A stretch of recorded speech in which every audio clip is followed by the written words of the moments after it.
If you haven't seen my first stroke video, I'd start there. And that one, I break down the basics, what a stroke is, the main types, and how to recognize it quickly.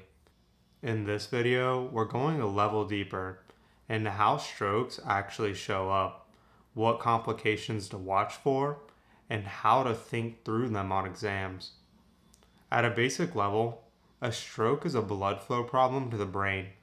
Ischemic stroke is caused by a clot blocking blood flow.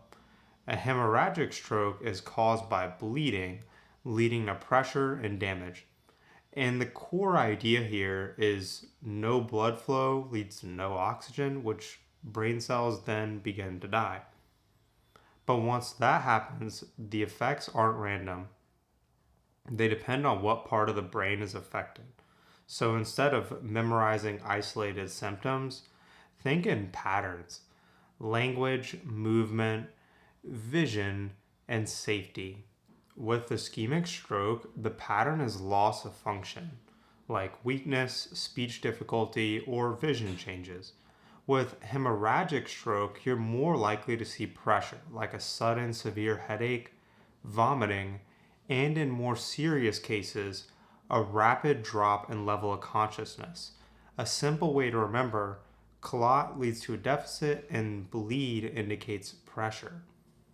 Treatment follows that same logic. In an acute ischemic stroke, a thrombolytic like TPA may be used to break up the clot.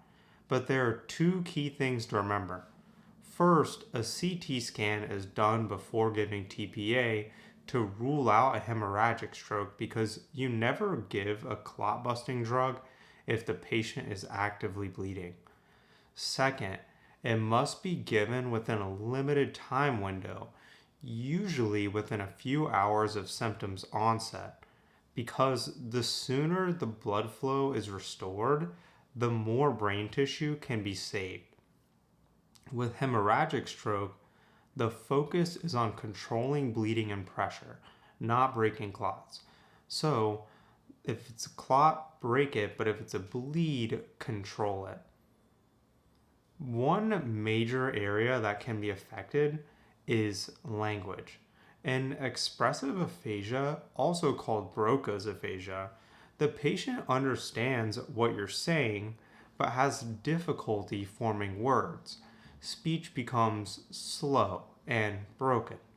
So instead of full sentences, you might hear "want water, please," or "go home now." The meaning is there, but it's hard for them to get the words out. In receptive aphasia, or Wernicke's aphasia, the patient can speak fluently, but the words may not make sense because they don't understand language. So you might hear "the table flew quickly into the sky with water," or "yes, I went to the thing with the blue and it was fine." It sounds like a sentence, but the meaning isn't clear. And in global aphasia, both are affected. The patient may have limited speech and also difficulty understanding. A simple way to remember: Broca, broken speech; Wernicke, word salad; global, both. One helpful pattern is understanding right versus left brain strokes.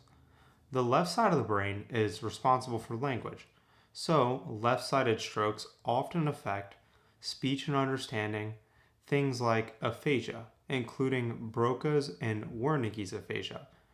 The right side of the brain is more involved in awareness and perception.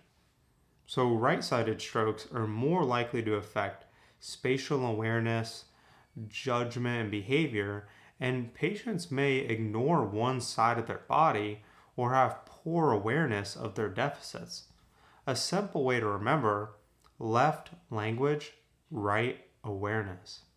Vision can also be affected. In homonymous hemianopsia, the patient loses half of their visual field in both eyes. They're not ignoring that side, they physically can't see it. so they may bump into objects or miss food on one side of the plate.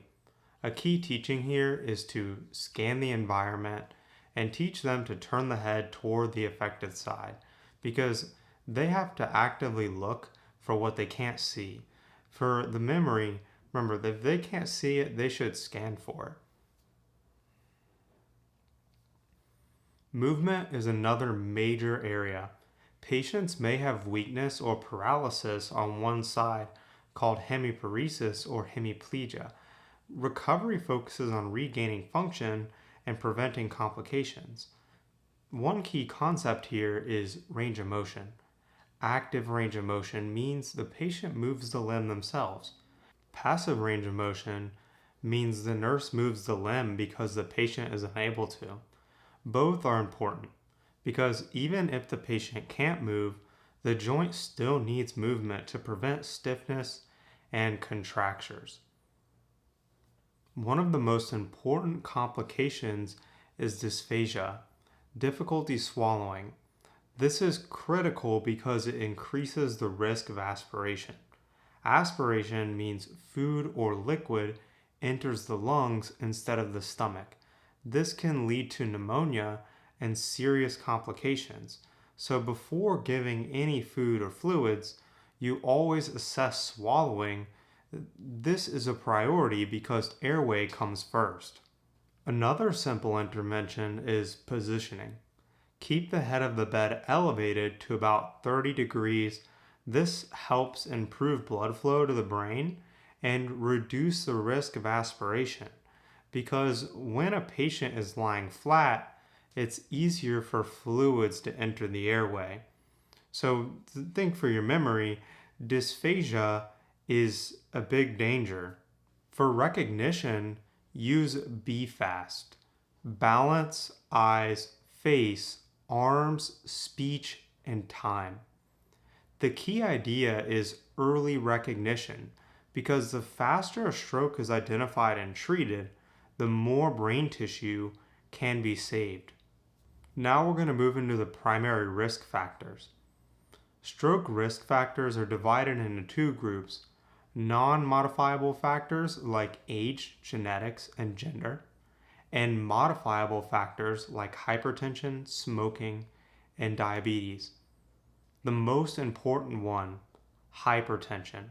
It's the number one risk factor for stroke. Medications are used to reduce complications and prevent future strokes. For long-term prevention, antiplatelets are commonly used like aspirin or clopidogrel.